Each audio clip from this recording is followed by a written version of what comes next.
Locked On Hawkeyes, your daily podcast on the Iowa Hawkeyes. Part of the Locked On Podcast Network, your team every day.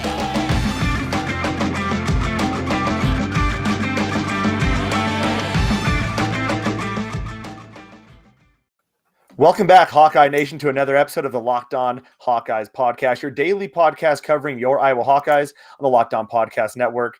As always, I am your host, Andrew Wade. Excited to be back for another show today. And on today's show, we are lucky enough to be joined by Cody Goodwin.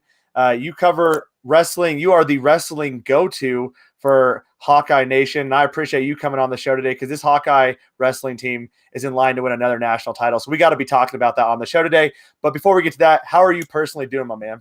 I'm doing good, man. It's in addition to all the wrestling duties, we're doing obviously I do high school football for the Register as well. So we're kind of, they're at the Uni Dome this week. So finalizing some stuff before we head up to Cedar Falls. But yeah, also taking care of a lot of wrestling stuff too, because not just Iowa, but Iowa State, you and I, they're also going to start competing here this coming weekend as well. And the high school season starts next week officially with the first day of practice. So there's a lot of wrestling coming up really quickly here. So I'm pretty excited. Do you ever get tired? I mean, you are literally watching wrestling, I feel like 6 hours every single day and then talking about it as well. Does it ever get tiring at all for you?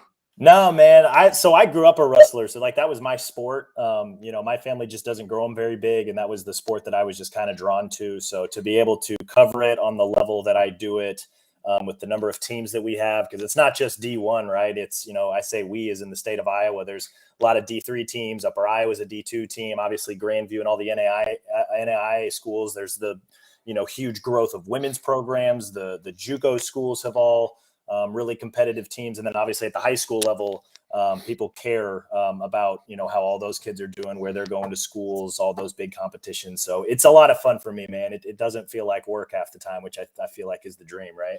If you can find a job that doesn't feel like a job, that is absolutely the dream, man. Well, we appreciate your insight. Where are you from again? You're not from Iowa, are you? Or are you from Iowa? I'm originally from Kansas City. That's what it was. I thought it was from Missouri. Okay. Awesome. Well, let's get into it, man. We have a lot of expectations coming into this Iowa wrestling season. They return every single wrestler from last year's national title winning team. The expectations are sky high, right? I mean, if you don't win a national title, it's bust, right? I mean, the season is disappointment if you don't win a national title. Yeah, I mean, they very much have kind of set that expectation for themselves, right? They won it last year, 129 team points for the NCAA championship, their first NCAA team title since 2010. So, an 11-year drought. That was the longest drought that the program has had since they won their first NCAA team title way back in, I believe, 1975. So long time coming. I think we were all pretty convinced that they were going to win it during the 1920 season. But then obviously the COVID-19 pandemic canceled the NCAA championships that year, but then they're able to come back last year. Still a few COVID hiccups near the end of the season, but they still get the job done at the Big Ten and the NCAA championships, even despite, maybe not even the best NCAA tournament from them as well. So, but yeah, kind of like you said, everybody from last year is back. I think there's some potential that they could be even better this season. And they're going to get the full wrestling season in too. So there's non-conference dates on the schedule. There's obviously some really big Big Ten competitions coming up, handful of tournaments here that they're going to get to. It's going to be a really big year for the Hawkeyes. Absolutely. I mean, Spencer Lee's the only one who claimed a national title last year. And you could argue Iowa was in the running for really in the running for probably 3 to 5 national titles. And unfortunately, for various reasons, did not capitalize on that. Do you feel like that's something they're emphasizing? I mean, Brand's talked about in his press conference, we left 9 titles in St. Louis.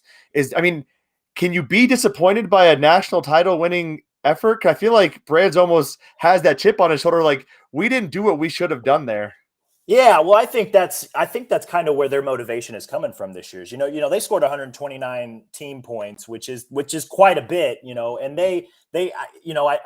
they're kind of funny talking about how they left, 9 national titles in St. Louis. But I mean, that really kind of gets at the idea that, maybe they didn't really have their best NCAA tournament. When you think about it, because Spencer won a title, right? And he's an alien, and I'm sure we'll talk about him plenty. But they went 1-2 in the finals on Saturday night at the NCAA championships. Michael Kemmer lost a match to Penn State's Carter Starachi. That was at 74, and then 141. Jaden Ironman lost to Nick Lee. So those were two matchups that 2 weeks earlier they had won those matchups at the Big Ten championships. So they probably didn't feel too great about that. And then on top of that, 129 team points. They had 7 total from 3 separate weights. 184 Nelson Brands, Alex Marinelli at 165, and then Max Murin at 149. So, they left with 7 All-Americans, only got 7 points from 3 guys who, I think they were maybe expecting quite a bit more points from Alex Marinelli for one, but then also, Max Murin, they kind of thought last year would be the year that he'd break through the blood round and get to the podium. Nelson Brands had looked like he had done some good things, still a little undersized at 184. I don't know how disappointed they were in his performance overall, but with Abe Assad back healthy this year, I think they're expecting to get a lot more points out of that weight as well. So, and then there's, like Caleb Young, for example, he came in, I don't know that he kind of rustled below his seat a little bit at 7th place, right? Tony Cassiope did a fantastic job. Austin DeSanto did a fantastic job scoring a lot of points. Jacob Warner, I thought, was tremendous last year at the NCAA championship. So, it was a tremendous tournament, and they still won by 15.5 points over Penn State.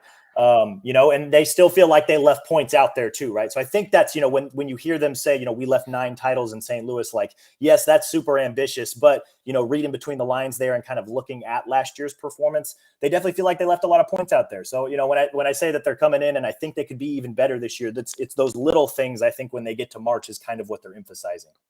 Absolutely, man. And we're going to talk about all those guys. I definitely want to talk about the 184 weight class, the 149 weight class, but you mentioned Spencer Lee. We got to talk about Spencer Lee first. That's where this all starts and stops. Spencer Lee has been a viral sensation. If you didn't know about Spencer Lee before this year, first of all, were you living under a rock? And second of all, you do now. He has been appearing on some podcasts, been getting a ton of NIL deals, and has been really the man behind the Iowa wrestling team, wrestling on no ACLs. I had a buddy who we were playing kickball, tore his ACL, and couldn't move for like 3 weeks. Meanwhile, Spencer goes out and wins the Big Ten championship, and then goes in the NCAA tournament and wins that with no ACLs. Is he healthy at this point? Yeah, he's super healthy. So he did not get surgery though. Like he's told me that. I don't know if he's told anybody else that, but he opted not to get surgery. They're doing sort of different types of rehabs to kind of keep him healthy and keep him ready. He's an interesting cat, man. It's why didn't he get surgery? That's normally the first question, right? Well, various reasons why. I guess they're just kind of waiting to get through this season first, because he's torn both of his knees multiple times now, and the recovery period for a second ACL reconstruction is longer than it is for a first ACL construction, right? So then on top of that, honestly, his bodily makeup kind of allows him to maybe do what he's going to be able to do this year, which is just, it makes him super, super unique, right? He's kind of short, he's kind of stocky. So what they basically did was they kind of strengthened all the muscles and the tendons around the ACL joint. Because there's, as many stories as there are about Spencer Lee and as many stories as there are about your friend, there's also just as many stories about, like, I hear about volleyball players all the time tearing an ACL and going right back out on the floor and continuing to play volleyball, right? And so that's, that's different movements than maybe, football, where you're cutting left and right, north and south a little bit, where wrestling, you can kind of adjust your style to, kind of stalk a little bit instead of really powering through shots. And there's different ways to adjust, right? Same thing with volleyball. I'm not going to consider myself a volleyball expert, but I know that there are stories out there of volleyball players tearing not just ACLs, but various ligaments in their knee and still going out there and finding a way to contribute and play at a very high level. So not unheard of. It does make him unique. But yeah, he's healthy. I've watched him wrestle a handful of different times in the practice room. He's looked really good. I was in Iowa City last week. The program held intra-squad matches. He got one on Friday. He wrestled Jesse Ibarra, who's a really talented freshman out of Arizona. Spencer pinned him in about 90 seconds. So he's still Spencer Lee, man. So business as usual. And, it's obviously something we're going to be monitoring as the season goes along, but I kind of what I said last year, until he gives you a reason to worry, I don't know that I would really worry too much about it. So obviously we're going to have our eyes on it, but yeah, man, he's still Spencer Lee. He's an animal, man. Right behind him is Austin DeSanto. Their rivalry, their battling in Pennsylvania is well documented, and how obviously Austin got here from Drexel. But what I'm curious about with Austin is, I feel like he has yet to reach his potential. It feels like he's always just there, but can never really close in on the very important match, especially going up when he goes up against Penn State. Can Austin DeSanto break through this year? And is that an accurate representation of where he is? Because I feel like he just struggles a little bit sometimes with his emotions, struggles sometimes with some of the spotlight on him. But clearly a talented wrestler. Can he break through this year? Yeah, I mean, I felt like last year he was tremendous. He's been very, very good since he's come to Iowa. I want to say he's 52-12 since he made the transfer over from Drexel. Yeah, breaking through is a term used for people like that who's very good, and I just like it's an NCAA title at this point. I feel like for him is where the breakthrough comes into. Yeah, no, I mean, I definitely think he's a bona fide title contender. And anybody that maybe thinks otherwise probably has some unrealistic expectations for him. He's been great, man. I mean, last year at the NCAA championships, for example, he went 5-1. He got to the semifinals. That was as good as I've ever seen him look. From a team point perspective, he put up 19.5 points, which for perspective, first place wrestlers who don't score any bonus points at the NCAA championship score 20 points. So he was basically worth the equivalent of a national champion wrestler. He just so happened to finish third. The guy he lost to, Dayton Fix from Oklahoma State's very, very good. It was a 3-2 match in the semifinals. That's as close as I've ever seen Dayton. When it comes to trying to wrestle those top tier guys, him and like Roman Bravo Young from Penn State, those are the two guys that are ahead of him right now. I think if he just kind of continues on the progression he's been on, I think absolutely he could be able to get one of those guys. Just kind of, taking advantage of the opportunities when they're there in the match. He got in on a handful of shots, if I remember correctly, against Dayton Fix in that match, just struggled to finish. So that's your next step, right? So we've seen wrestlers kind of take steps like that over the course of the years. Like Pat Lugo comes to mind. I remember a handful of years ago, he wrestling Ohio State, Sammy Sasso. The first time they wrestled, Sasso beat him. I think it was like 2-1 or something. Lugo got in on like 7 shots, but couldn't finish. Fast forward to the Big Ten championship match a couple months later, he gets on his first shot, boom, he finishes, ends up winning that match 3-2. So we know that progression could be there for Austin DeSanto. It's a matter of just kind of taking advantage of the opportunity when they get there. But hey, 133 is a pretty tough weight class. It's not just, Dayton Fix and Roman Bravo Young that DeSanto's going to have to worry about. But, I'll tell you what, he had a inter-squad match too. I got to see him roll around a little bit over the last few weeks. He looks just as good, man. He's, that's a dude that really hasn't struggled a whole lot when it comes to health things. Always energetic, always healthy, always ready to go. And that's been a tremendous 1-2 punch, like you said, since he's come over from Drexel. Obviously, which was, part of the help with Spencer Lee. And, this is kind of what they envisioned when Spencer was like, hey, maybe you should just go ahead and come here. It's a great 1-2 punch for the Hawks. Absolutely. And then you add in Jaden Ironman at 141, one of the arguably more entertaining wrestlers we have on the Iowa squad. I don't understand wrestling that much. That's why I bring the expert like you on here, Cody. But I love watching Jaden just wrestle. I think it's just fun and just aggressive the entire time. What are your thoughts on Jaden losing in the NCAA finals last year? How hungry is he? He came here to obviously train under the tutelage of the Brands brothers, also be in this arena with these Iowa Hawkeyes. I think he was from Missouri, right? Yeah, he came up from Mizzou. Yep. So where is his head at? I mean, he's got to be pissed off from what happened, but motivated as heck to come back and not let that happen again. Yeah, no, the guy he lost to is very good, right? Like that's, obviously he's going to be motivated by that. And he's been training quite a bit. He competed a little bit in the spring. So he went to the senior men's freestyle national championships and ended up winning a national title there. He beat some pretty tough wrestlers en route to winning that one. So still as good as ever, still as driven as ever. He came up here not only to contribute to the Hawkeyes, right, these next 2 years, but also to continue competing under the Hawkeye Wrestling Club whenever his collegiate career is done. So, he's got one more year here. Obviously, he's going to be driven by that loss to Nick Lee, and that's a match he knows he can win. He's beaten Nick Lee previously.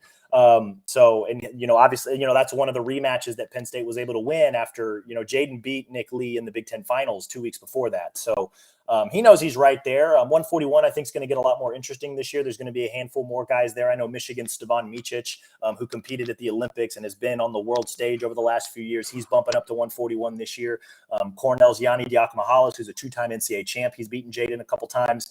But Jaden has also given Yanni his only career collegiate loss too. So he's going to be in the mix there. 141 is going to get a little bit deeper and a little bit tougher here. So it's not just Nick Lee that Jaden has been preparing for. It's a lot of other guys that are going to be in the mix there this year. That's going to be a really exciting weight. And, Jaden's going to be right there at the top with a lot of those contenders. So there's, it's not just Nick Lee he's gunning for. There's a lot of tough guys that are going to be there this year. An amazing 1, 2, 3 there. We get to, I'm not going to go through every single wrestler here, but just Max Murin at 149. what are the expectations for Max? Is there a chance that we see someone else kind of step into that 149 weight, or is it pretty much Max Murin or bust? Coming in, he's the second lowest ranked wrestler on this Iowa wrestling squad in that starting lineup. What are the thoughts on Max Murin coming into the season, and can he take the next jump? Yeah, first thought on Max Murin is that if your lowest ranked wrestler is still the 12th best wrestler in the country at his You're pretty weight, good. you've got champagne problems, my guy. Yeah. But hey, Max Murin, I mean, this is a guy that's, NCAA championships twice. He's been to the quarterfinals twice. He's been to the blood round twice. Blood round is what we call the round of 12 or the bubble match, where if you win, you're an All-American. If you lose, you don't. Max, unfortunately, has not been able to win his blood round match the last couple times he's been there. So I think right now, this is one of the more interesting weights to watch for the Hawkeyes, I think, in the early portion of the season. He's been very good. I think he's probably going to start, maybe with kind of like a head advantage, I think, in this particular lineup race. But one name I think people should maybe pay attention to is Vince Turk.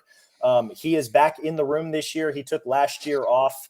He was doing some active military duty stuff, which actually froze his eligibility clock. So he left that. He's got one more year available. And I think people forget a couple things about Vince Turk. One, he was the guy at 141 for Iowa a few years ago, back in 2018, where he actually went 3-2 at the NCAA championships, made it to the round of 16, scored a handful of points there for the Hawks in their third place finish that year. And then you fast forward to the 1920 season, which was the last year Turk was in the room. He was neck and neck with Pat Lugo. That was one of those inter-squad matches that had a Russell-off feel to it. Lugo ended up winning that match 2-1, and then Lugo ended up winning basically everything that year, right? He won the Midlands. He won almost every Big Ten duel. He won the Big Ten championships. He was the number one seed at the NCAA championships. So him and Turk were right there that year. So I'm going to be kind of curious to see how they use Turk this year, what that lineup battle might look like. I think people should probably circle on their calendars the Midlands in late December, because that's usually when Iowa coach Tom Brands wants to figure out any sort of lineup battle. You mentioned 184. We'll probably talk about that in a little bit, but 149 I think is one that might be very quietly up for grabs if Max doesn't perform in the early portion of the season. That's just something to keep in mind. Yeah, let's just turn our attention to 184. I think Brands had a good quote here. We have a returning starter, and we have a returning All-American, and we have Miles Wilson. We have a lot of depth here. We also have Brendan Swafford, who is a NAI All-American transfer. I actually had him on the show. Fantastic guy to talk to. I mean, that you talk about champagne problems. I mean, at 184, arguably the weakest spot technically, has a ton of depth of very good wrestlers. So what are your expectations for here, and who are kind of the guys in the running? Yeah, well, I mean, you kind of hit on it, right? You got Abe Assad, you've got Miles Wilson, Brendan Swafford, if he wants to bump to 84. I know he might be between 84 and 74 this year. And then obviously Nelson Brands, who manned the spot last year while Abe Assad was hurt. I think they're going to start I think Abe's probably got, not unlike Max, he's probably got a little bit of a lead in that race right now for that starting spot. He's a full 184 pounder. He's the returning guy that, if he was hurt last year, he probably would have ended up being the guy that went in the postseason. Miles Wilson is a very intriguing option there because, he's been hurt the last few years. So really a lot of people have not been able to get to see a ton of him. In the moments he has been able to compete, he's been pretty good. Like he actually just came back from Serbia. He was competing for Team USA at the U23 Men's Freestyle World Championship. So this guy's pretty good when he's able to get healthy, get on the mat, train. So it'll be kind of interesting to kind of see how that unfolds a little bit. You mentioned Swafford. He's a two-time NAIA national champ from Graceland who, obviously transferred to Iowa. I think he's got 3 years of eligibility, or maybe he's got 2 years of eligibility and a red shirt left. So 3 years in the room. And then obviously Nelson Brands, who's not a full 184 pounder, but he proved himself to be pretty capable, right? 4th place at the Big Ten championships last year, won a handful of tough matches throughout the Big Ten season, went 1-2 at the NCAA championships, won his first match, lost his next 2. So maybe a little disappointing on that end, but again, a little undersized. I think he's more of a true 174 pounder. So kind of keep him in that lineup battle maybe earlier in the season. But then I actually wouldn't be shocked to see Nelson Brands at 174 quite a bit this year, maybe to give Michael Kemmer some rest, because that guy, he's in his 7th or 8th year now. I forget how long he's been part of the program. But Tom Brands is probably going to want to rest him a little bit more. So we could see Nelson maybe in some spots at 174. Maybe he outright earns the spot at 184. But I think we'll probably see Abe Assad there to start at 184. And then again, Midlands championships, maybe there's a handful of other open tournaments that we could see, Abe, Miles, Swafford's in that mix, maybe even see Nelson there. They might be able to figure out that weight sometime in late December. But With Abasad back healthy, he got an intra-squad match. He actually beat Vernon Swafford. It was 14-2 last week. I like the way he looks. I like the way he was attacking and wrestling last week. And I got to see him work out a little bit again in the room as well. So he looks pretty good. I think I'd give him the lead for now. I love, man. Are there any other weight classes that are up for grabs? Like, I know I'm doing air quotes if you can't see this on the podcast, up for grabs. Are there any other weight classes that we should even be wary of potentially someone else coming in barring any injury? No, I think, if everybody stays healthy and all stays the same, I mean, this lineup's going to look almost exactly like it did last year, right? Spencer, DeSanto, Ironman, that Mira and Turk thing, we'll kind of see how that shakes out. But then at 57, Caleb Young, 65, Marinelli's back, 74, Kemmer, 84, again, we kind of touched on that. And then 97 in heavyweight, you got Jacob Warner and Tony Cassiope. So it's a mean lineup, man. There's really not a whole lot of holes anywhere. I mean, if your weakest wrestler, in theory is still top 12 in the country, I think you're sitting pretty good as a program. Yeah. So let's talk a little bit about, I mean, we obviously have an amazing starting lineup. What about the guys behind those guys? We are bringing in recruits left and right, a ton of talent in that room. Who are some guys that you would want to spotlight going into maybe even next season, as this lineup will definitely change going into next year? Who are some guys you want to spotlight? Man, there's a ton of really good young guys in the room right now. And I've been fortunate enough to watch a lot of these, because there's a lot of Iowa guys. There's a lot of guys who have just kind of been in and around the region a little bit. I think the first one that a lot of Iowa fans probably know already is Patrick Kennedy. He's a guy from Minnesota. He was the number 1 ranked wrestler coming out as a senior. He was part of the 2020 recruiting class. So he was a true freshman last year. And then because of the COVID relief year, he's still, by eligibility standards, a true freshman this year.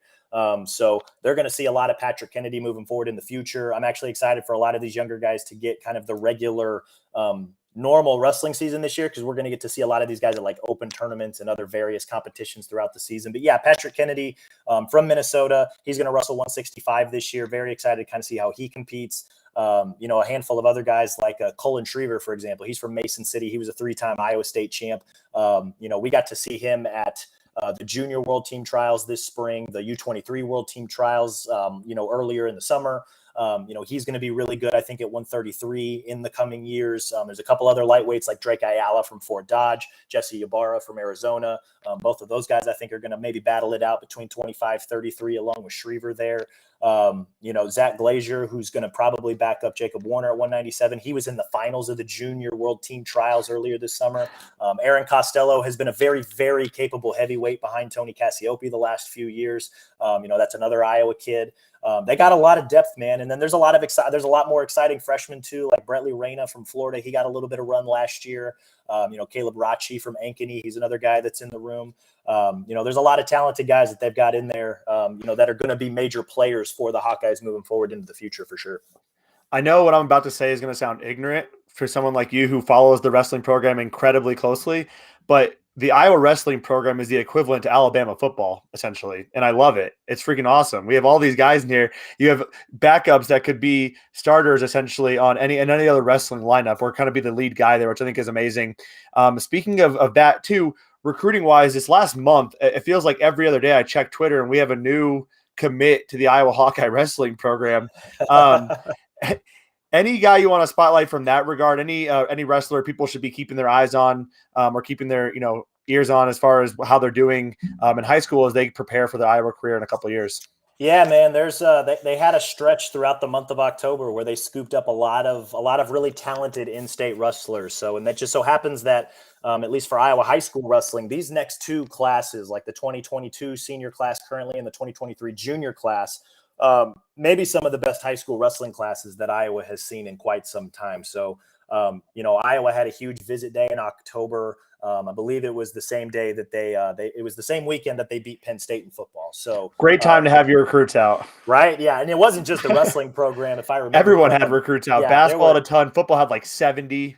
There was, I remember hearing a number that there was something close to like 400 total recruits on campus that weekend for all sports. So, hey, you know what? Like that's, if what a good showing. Much better than the Purdue showing. Oh, that would have been a terrible time to have 400 recruits on campus. I know, right? But yeah, so there's a lot of talented in-state wrestlers that have, obviously announced their commitments to the Hawkeyes. A bunch of them I'm trying to think, in the senior class, you got guys like Aiden Riggins from Waverly Shell Rock. He's a returning state champ. He was a national finalist this past year, almost made the cadet world team. Very, very talented wrestler out of Waverly Shell Rock. Des Moines Lincoln's Mickey Griffith. He's a past state champ, was a state finalist again last year. Another talented kind of heavier weight guy. Bradley Hill from Bettendorf, another state champ, another guy that almost made the cadet world team this past summer. And then even in the junior class, this is where I think they're really starting to pick up steam. And I know they're really starting to target a lot of the top recruits, just not even in just Iowa, but around the country too. You got Southeast Polk's Nate Jessaroga. His older brother, Joel Jessaroga, also committed. Joel Jessaroga is a state champ. Nate Jessaroga is a state champ. Nate Jessaroga is actually one of the best in the country. He was a cadet world bronze medalist this past summer. So he's pretty, when it comes to talented wrestlers, he's one of those generational talents that I know Tom Brands wanted really bad. Right down the road in Iowa City, at Iowa City High, Ben Keeter, who actually plays he plays football. He actually committed to play both football and wrestle for the Hawkeyes. So he's going to be a really intriguing prospect to watch over the next couple of years. And actually the Little Hawks are going to play at the Unidome on Friday. They got Southeast Polk on Friday night in the state semifinals. So Iowa high school sports fans in general, they're going to be seeing a lot of Ben Keeter over the next few years. And then I'm trying to think about Ryder Block from Waverly Shell Rock. He's another really talented two-time state finalist. He was a state champ as a freshman, one career loss on his high school career record. And it was to Drake Ayala, who is currently in the Iowa room. So, really talented wrestler there. And then I know that those are mostly in-state guys, but they actually also just picked up a commit from Pennsylvania's Colby Franklin, who's one of the better big men in the country. So I think he's currently ranked 5th in the country to 195 pounds. Pennsylvania state champ, absolutely talented wrestler, one of the better big men in the country. So Hawkeye recruiting has done very, very well recently. And then obviously you got a ton of really talented in-state guys who I think going to make a really good foundation for the program moving forward. And even some of them could develop into really talented collegiate prospects too. So that remains to be seen. But they've been rolling on the recruiting show. Yeah. And Ben Keeter, I'm curious I've never heard of someone double dipping into football and to wrestling. And I feel like, especially the way Iowa football builds up their football players, it's a bit of a competing priority here in terms of gaining weight versus losing weight. How does someone handle that at the collegiate level where it becomes a little bit more intense? Well, so Ben's unique. He's a unicorn of an athlete. So he can do things that guys his size probably shouldn't do or just normally can't do. But here's where it makes it really, really unique. He projects, I think, either as a linebacker or as a tight end. I'm not exactly sure which way he's going to go in college. He's got some time to decide that. But he's going to be a heavyweight in college. He's got the frame. He's still growing. He has decided to commit to kind of the bulk up. So, at heavyweight, you can probably sit somewhere between 240 and 260, which, football fans out there, that's your ideal size if you're a linebacker or a tight end, especially at Iowa, right? So I don't know that the weight is going to be an issue. I think the issue is going to be, what does time commitment look like? What do practice commitments look like? Obviously you're going to be Kirks in the fall. You're going to be Toms in the winter. How are you going to be able to balance the offseason stuff? Because they're probably going to want you to do both. What he's said is that he's going to basically try it for the first year or two, see if it's manageable. And if it isn't, then he'll make a decision which one he should do. So that'll be kind of interesting to follow. It's not uncommon to try and do both at the D1 level. It's hard to find a lot of success stories like that. Like I know at Fresno State, Josh Hokett was kind of the prime example of that, where he was a fullback for Fresno State football. And then he was an All-American at 197 and was, I believe, a top 12 ranked heavyweight his senior year. Now I think he's on the 49ers practice squad. So he ended up going the football route all the way. But I remember back in I've read stories and I've talked to people about guys back in the 80s. In my day. Yeah. Well, I'd say back in the 80s, but I'm not that old. There were guys like Mark Sindlinger, Doug Ben Scooter. I think one of the Bowlesbys. There are a lot of guys that wrestled and played football. Like they would play football for Hayden Fry and then they'd go wrestle for Dan Gable. And, those two coaches would kind of talk to each other when it came to trying to recruit these high level athletes, because if they were good enough to go do both, they can go do both. I think Mark Sindlinger was maybe the best example. He was, 3-year starter at center. And then also, two-time Big Ten champ and, All-American heavyweight for the Hawkeyes too. So it's not impossible. It's not not been done before, but Yeah. it is a little bit more unique nowadays because of, especially when you get to that college level at the Division I level, I know people when you're in high school play all the sports, literally play everything. But when you get to college, like there is a little bit of specialization involved if you want to kind of get to where you want to go, because you can go wrestle where you're going to be expected to win NCAA titles and potentially even go on to world and Olympic success. Or you can go play football where Iowa has a track record, especially when it comes to linebackers and tight ends, of putting guys in the league, right? So you can't go wrong either way, but that's going to be a really interesting experiment to follow over the first few years once he gets on campus. What a good problem to have. You could either potentially go to the NFL or you could be an individual world champion in wrestling. I wish I had that as my two options on my plate. Cody, it has been awesome hearing all the knowledge that you just dropped on me and also our listeners. That's why we have you on. I appreciate you taking the time. I know you're super busy, high school, state football. You have wrestling coming up. Where can everyone find your awesome work at? Yeah, man. I tweet a lot. I'm on Twitter at Cody Goodwin. Trying to do a little bit more stuff on Instagram as well, Cody J Goodwin. And then obviously all my stuff is written on, Des Moines Register and HawkCentral.com. HawkCentral.com specifically when it comes to like Iowa wrestling stuff. And then obviously Des Moines Register.com has got all the, high school, Iowa State, UNI, and anything else wrestling that we end up writing about. So yeah, there's a lot of different places. Well, didn't you have a podcast last year talking about wrestling? Yeah, so I still have that podcast. We're doing it weekly right now through the off season, even though the season's basically here. But once I get through kind of high school football season, we'll get back to 2 times weekly, just various interviews and just kind of random thoughts and other stuff throughout the season. So yeah, that's called In the Room, and you can basically find that wherever you find your podcast. I love it. Yeah. For anyone out there, you want to get wrestling talk, my suggestion, go to Cody. Cody's got you covered. I want to thank you all for tuning in to today's episode of the Locked On Hawkeyes podcast. As always, Hawkeye Nation, let's go Hawks.